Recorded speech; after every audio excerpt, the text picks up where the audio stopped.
जय गुरु, जय माँ, जय तारा, जय तारा, जय तारा।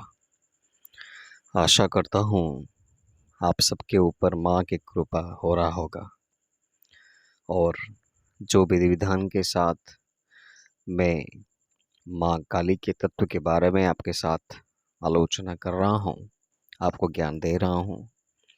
अगर आप में से कोई भक्त इसको विवेकपूर्ण रूप से प्रयोग कर रहा होगा तो अवश्य ही माँ की कृपा से उसको उसकी कामना के हिसाब से फल अवश्य मिलेगा। और ये बहुत खुशी की बात है कि एक भक्त जन है जो मेरे कहे हुए काली सहस्त्रनाम के ऊपर प्रयोग कर रहे हैं और माँ से मैं प्रार्थना करता हूँ कि अवश्य ही उसको उसकी कामना के हिसाब से फल दे। जय महाकाल, नमः शिवाय। आज जो विधान या विधि मैं आपको बताने वाला हूँ वो शायद ही आपको कहीं से प्राप्त होगा। इसको बताने से पहले मैं आपको एक बात सचेत कर देना चाहता हूँ कि ये प्रयोग सिर्फ विवाहित लोग ही करें। अविवाहित लोगों के लिए ये प्रयोग है ही नहीं। अगर आप विवाहित लोग इसका प्रयोग करें तो जो क्षति होगा आपके लिए उसके लिए आप खुद जिम्मेदार रहेंगे। शक्ति हर एक रूप से हमारे साथ हर क्षण होता है। हमारा एक सांसारिक रूप होता है। हम सबका एक परिवार होता है। परिवार में माँ होती है, बहन होते हैं, आपकी कोई रिलेटिव होती है, आपकी स्त्री होती है, पत्नी होती है वगैरह। ये सब शक्ति के ही विभिन्न स्वरूप हैं जो हमेशा हमारे साथ हर वक्त विद्यमान रहते हैं, पर हमको ये पता भी नहीं होता, ये सचेतनता ही नहीं होता, ये सब माँ के ही रूप हैं।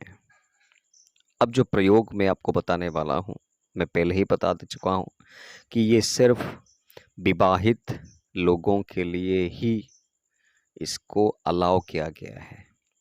अविवाहित लोग अगर इसका प्रयोग किसी भी संसाधन के रूप को व्यवहार करके करते हैं, उससे जो क्षति होगा आप उसके लिए खुद जिम्मेदार रहेंगे। अब विधान है क्या? मैंने अपनी काली सहस्त्र नाम का तांत्रिक प्रयोग वाले वीडियोस में बताया था कि अगर आप दिन में 6 बार प्रयोग इसका पाठ करते हैं काली सहस्त्र नाम का, तो आपको क्या लाभ होगा। अभी मैं आपको एक बहुत ही सूक्ष्म प्रक्रिया के बारे में बताऊंगा जिसको आप सिर्फ और केवल सिर्फ 2 बार भी इसका पाठ करोगे इस विधान के साथ, तब भी आपको माँ की शक्ति खुद ब खुद अनुभव में आ जाएगा और ज़्यादा वक्त भी नहीं लगेगा। पर प्रयोग सिर्फ विवाहित लोगों के लिए है। अभी करना क्या है मैं आपको बता रहा हूँ।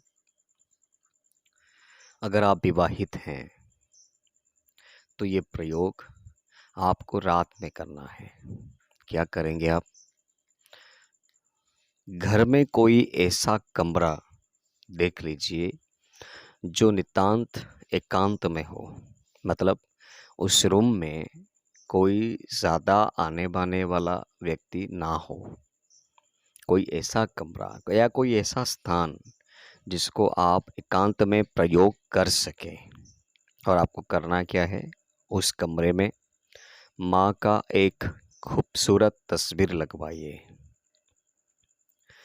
उस तस्वीर इतना खूबसूरत हो कि आपको देखने से ही एक सम्मोहन की प्राप्त हो जाए, मतलब वो अपने आप में ही आकर्षक लगे।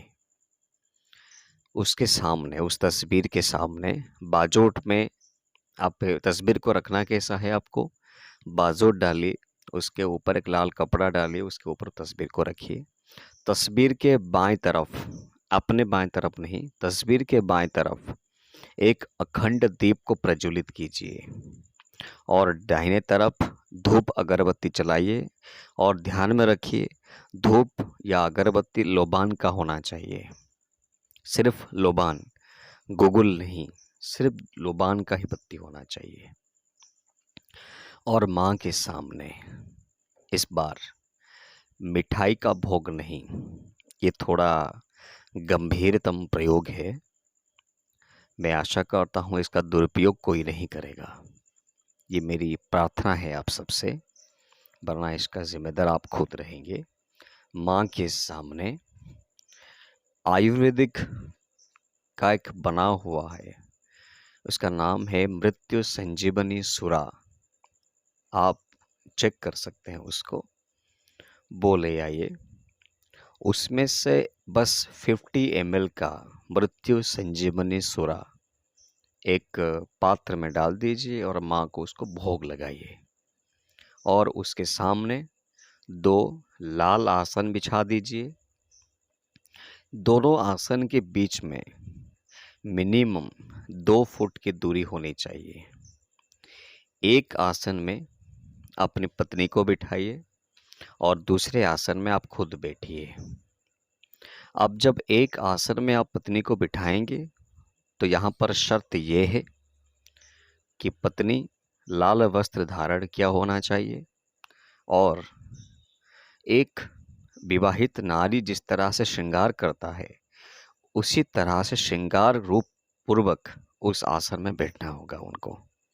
और आप खुद एक लाल वस्त्र, लाल जो भी है आपका लाल वस्त्र वगैरह साधना में आप व्यवहार करते होंगे, तो उसको पहनकर आप दूसरे आसन में बैठिए।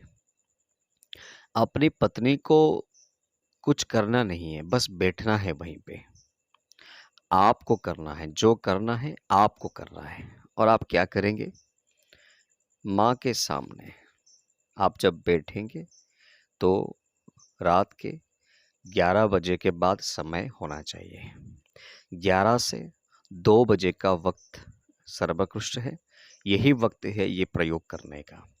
माँ को प्रणाम कीजिए, संकल्प कीजिए कि हे माँ, मुझे मेरी कामना के हिसाब से फल दीजिए।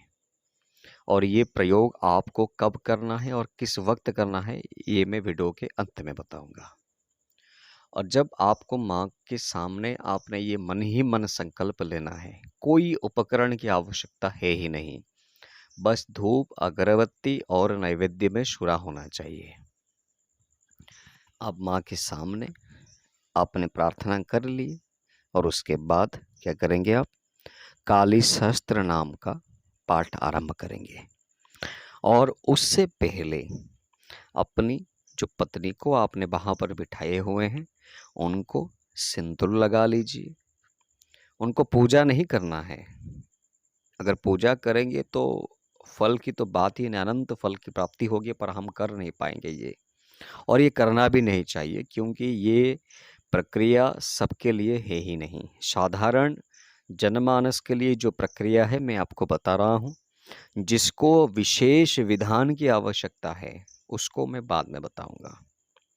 तो पहले क्या करना है, आपको पत्नी को बिठा देना है, उनके माथे पर सिंदूर का एक सुंदर सा तिलक लगाना है, जैसे वो आपको देखने से देवी स्वरूपा लगे। उनके साथ बैठकर माँ का काली शस्त्र नाम का पाठ आप 3 बार कीजिए। 3 बार करने के बाद वहीं पर अपने संकल्प के हिसाब से माँ को प्रार्थना कीजिए शस्त्र नाम की समाप्त होने के बाद। और ये प्रक्रिया आप कब से करेंगे और किस वक्त से करेंगे मैं आपको बता देता हूँ। शनिवार की रात्रि के 11 बजे से 2 बजे के बीच में करना है, ठीक है। 8 दिन का प्रयोग है, इस शनिवार से लेकर दूसरे शनिवार तक। और पक्ष क्या होगा, कृष्ण का पक्ष होगा। माँ से अगर कुछ प्राप्त करना है तो वो कृष्ण पक्ष से मांगिए। आप कृष्ण पक्ष में मांगेंगे तो कामना की पूर्ण शुक्ल पक्ष में होगा, ठीक है। तो माँ को कृष्ण पक्ष की किसी भी शनिवार से दूसरे शनिवार तक 8 दिन तक रात के 11 से 2 बजे के बीच में अपनी पत्नी के को बिठाकर इस प्रक्रिया जो मैंने पहले बताया काली शास्त्र नाम का 3 बार आप पाठ कीजिए। अष्टम दिन या मतलब अगले शनिवार पूर्ण हो जाने के बाद अगले दिन आपको क्या करना है, कुमारी कन्याओं को उनको प्रसाधन सामग्री, कॉस्मेटिक्स होते हैं ना, लिपस्टिक से लेकर आईब्रो से लेकर जो जो लड़कियां लगाते हैं कॉस्मेटिक्स में, कोई भी एक अविवाहित कुमारी को उनको कॉस्मेटिक्स का दान कीजिए और देखिए आपको अपनी कामना के हिसाब से फल मिलता है कि नहीं मिलता है। यहाँ पर मैं आपको एक बात बता दूं, कामना का उद्देश्य ये नहीं है कि आप माँ से प्रार्थना करेंगे कि माँ मुझे भारत का राष्ट्रपति बना दो, वैसा नहीं है। आप बन सकते हैं पर उनके लिए अलग विधान है, ये विधान नहीं है। ये विधान सिर्फ उसके लिए है जो माँ काली की कृपा को तुरंत प्राप्त करना चाहता है और बिना गुरु की दीक्षा से प्राप्त करना चाहता है। ये विधान आप एक बार प्रयोग करके देखिए। एक ही बार प्रयोग से तो ये नहीं होगा, पर कभी कभी मैंने देखा है कि बहुत सारे लोगों को एक ही बार के प्रयोग में भी मनचाह फल की प्राप्ति हुई है। हो सकता है कि अगर माँ की कृपा आपके ऊपर हो तो आपको भी एक ही बार प्रयोग में कुछ ना कुछ प्राप्ति कामना के हिसाब से हो जाए। अगर नहीं भी होता है तो माँ की कृपा तो अवश्य ही आपके ऊपर होगा। दूसरी बात, अगर ये 8 दिन के बीच में आपकी पत्नी को मासिक धर्म होता है तो ये सबसे अच्छी शुभ संकेत है कि माँ की कृपा हो रहा है आपके ऊपर। अगर हो भी जाता है कोई दिक्कत वाला बात नहीं है, उस अवस्था में भी पत्नी को साथ में आप बिठा सकते हैं, क्योंकि ये वैदिक विधान से हो नहीं रहा है, ये संपूर्ण तांत्रिक विधान से हो रहा है। ये बहुत ही गुप्त प्रक्रिया है, मैं आपको बता देना चाहता हूँ। इसमें जो अनुभव आपको होगा, ये अनुभव कभी भी आप किसके साथ शेयर मत कीजिएगा। अगर आप किसी ने इसको प्रक्रिया के बारे में किसको बता दिया तो आपने अपने स्व अर्जित तपोबल को स्व इच्छा में ही दान दे दिया, बाकी माँ की इच्छा है। इसके साथ मैं अपनी वाणी को विराम देता हूँ। जय तारा, जय तारा, जय तारा।